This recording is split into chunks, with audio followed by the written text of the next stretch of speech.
السلام علیکم دوستو، ایسے لوگوں کی وجہ سے اسلام بدنام ہے۔ آئیے دیکھتے ہیں کہ اس کی بکواس باتیں کیا ہے، اور اس کے بعد ڈاکٹر ذاکر نائک نے اسی بارے میں اس کو جواب دیا ہے۔ ویڈیو بہت ہی دلچسپ ہونے والی ہے، ویڈیو کو لائک اور چینل کو سبسکرائب ضرور کریں۔ ذاکر نائک کا پردہ فاش سدرشن نیوز چینل میں میرا پروگرام ہے۔ وہ لفاظی زیادہ کرتا ہے۔ مجھے تو تکلیف بہت ہوئی پنڈت جی، میں نے اس پر ویڈیو بنا کر کے بھی دیا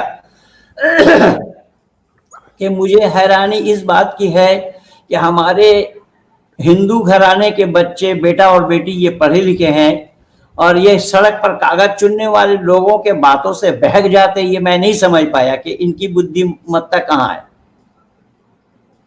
یہ تحقیقات کیوں نہیں کرتے۔ اب وہ کہہ رہے ہیں کہ ہمارے یہاں مورتی پوجا نہیں ہے، ہم ایک اللہ کی عبادت کرتے ہیں، ہمارے یہاں ایکیشور باد ہے۔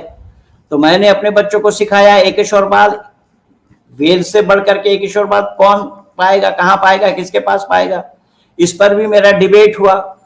ایک لڑکا جامع ازہر سے پڑھ کر کے آیا مصر سے، وہ 7 دن میرے ساتھ ڈیبیٹ کرنا چاہا، لیکن 1 دن میں ہی پراست ہو گیا۔ اب وہ ہتھیار ڈال دیا، اس نے ویدک دھرم کو سویکار کیا، اور دلی آریہ پرتنیدھی سبھا کے پردھان مہانی برہمچاری راج سنگھ جی اس لڑکے کو گود بھی لیا۔ تو میں نے کہا ایکیشور باد اسلام میں کہاں ہے؟ اسلام میں کلمہ جو 6 ہے، 6 کلمہ میں ہی تو وعدہ کیا جا رہا ہے، لا الہ الا اللہ محمد الرسول اللہ، نہیں ہے کوئی معبود سوا اللہ کے، محمد اللہ کے رسول ہیں۔ اب کوئی مسلمان لا الہ الا اللہ، لا الہ الا اللہ، لا الہ الا اللہ کہتے کہتے اس کی زبان سے جھاگ نکل کر اگر وہ مر بھی جاوے تو ہرگز مسلمان نہیں ہو سکتا جب تک کہ وہ محمد الرسول اللہ نہ کہہ لے۔ اب یہاں ایک ایشور بات بتایا، اللہ کا کوئی ساجی نہیں، اور اللہ کے نام کے ساتھ حضرت محمد صاحب کا نام جڑا ہوا ہے۔ میں نے کہا ایکیشور باد ہے تو حضرت محمد صاحب کا نام الگ کر کے دکھا دو، اور پھر تم کلمہ شہادت میں یہ بتلا رہے ہو اشہد ان لا الہ الا اللہ وحدہ لا شریک لہ، جبکہ ذاکر نائک کو میں دکھا دے وہ اشہد نہیں، وہ اشہد بولتا ہے۔ سین اور شین میں کیا انتر ہے، اس کو بھی یہ عقل نہیں ہے۔ ہمارے یہاں بڑے بڑے آچاریوں کو بھی میں دیکھا طالب شمود دنتسا کی پہچان نہیں ہے۔ ہاں نہیں ہے، بات صحیح کہہ رہے ہیں۔ تینوں سا الگ الگ ہے، اگر ایک کو ہٹا کر ارتھ بدل جائے گا۔ اور میں رشی دیانند کے ورن اچارن شکشا کو بہت انداز سے پڑھا پنڈت جی، میں آپ کو سچائی بتاؤں، اور رشی دیانند لکھتے ہیں کہ بنگالیوں کے پروننسیشن صحیح نہیں ہے، تو میں بنگالی ہونے کے ناطے رشی دیانند کی اس چنوتی کو سویکار کیا، اور میں اپنے بچوں کو ورن اچارن شکشا پڑھانے کے بعد ہی اشٹادھائی، میری ایک بیٹی جو اشٹادھائی کنٹسٹ ہے، اس کو سام وید یجروید یہ سارا کنٹسٹ ہے، اور تروپتی یونیورسٹی سے وہ پی ایچ ڈی کر رہی ہے۔ تو خیر کہنے کا مطلب یہ ہے کہ اشہدو بولتا ہے، اشہدو ہونا چاہیے، اشہدو کے معنی میں گواہی دیتا ہوں۔ تو میں نے پوچھا کہ بھائی آپ کو گواہی دینے کے لیے بولا کون، آپ گواہی کیوں دے رہے ہو؟ اور آپ کی گواہی کی حیثیت کیا ہے؟ نہیں تو آپ گواہی کیا دے رہے ہیں کہ گواہی دیتا ہوں میں نہیں ہے کوئی معبود سوا اللہ کے۔ میں نے کہا اللہ کے سوا کوئی معبود نہیں ہے، آپ کو گواہی دینے کی آوشکتا پڑی؟ انسان گواہی دے گا اللہ کے سوا کوئی معبود نہیں ہے، یہ انسان کی کیا حیثیت ہے جو انسان گواہی دے گا اللہ کے لیے؟ اور پھر کہہ رہا واشہد ان محمدً عبدہ ورسولہ، اور گواہی دیتا ہوں میں محمد اللہ کا بندہ اور اس کا رسول ہے۔ میں نے کہا کہ بھائی گواہی تو اس دشا میں دی جاتی ہے چاہے کوئی رشوت لے کر کے دے یا کسی کا پکشپاتی ہو کر کے گواہی دے، پر گواہی تو تب دی جائے گی جب کوئی پوچھے گا۔ تو آپ سے کسی نے پوچھا ہی نہیں، آپ گواہی دینے لگے ہیں، کیا مطلب ہوا اس کا؟ اور آپ کے گواہی دینے سے جن مانس پر کیا پربھاؤ پڑ رہا ہے، وہ مانو سماج کے لیے کیا آ رہا ہے؟ اور آپ اسی اللہ کے نام کے ساتھ محمد کا نام جوڑے ہوئے ہیں، چاہے وہ کلمہ شہادت میں ہو یا کلمہ طیب میں ہو، اور پھر بھی آپ کہہ رہے ہیں ہم تو ایکیشور بادی ہیں۔ تو ایکیشور باد کہاں ہے؟ جواب نہیں ہے اس کے پاس۔ کہ اگر آپ کو شک ہے کہ یہ کتاب خدا کی طرف سے نہیں ہے تو آپ قرآن مجید جیسی ہو بہو نہیں، ملتی جلتی ہے، ہو بہو تو دور کی بات ہے، ایک سورہ پیش کرو، اور قرآن مجید کی سب سے چھوٹی سورت ہے 3 آیتوں کی، صرف 10 الفاظ۔ بہت لوگوں نے کوشش کی، ایک انسان نے بھی کامیابی نہیں پائی، اور تا قیامت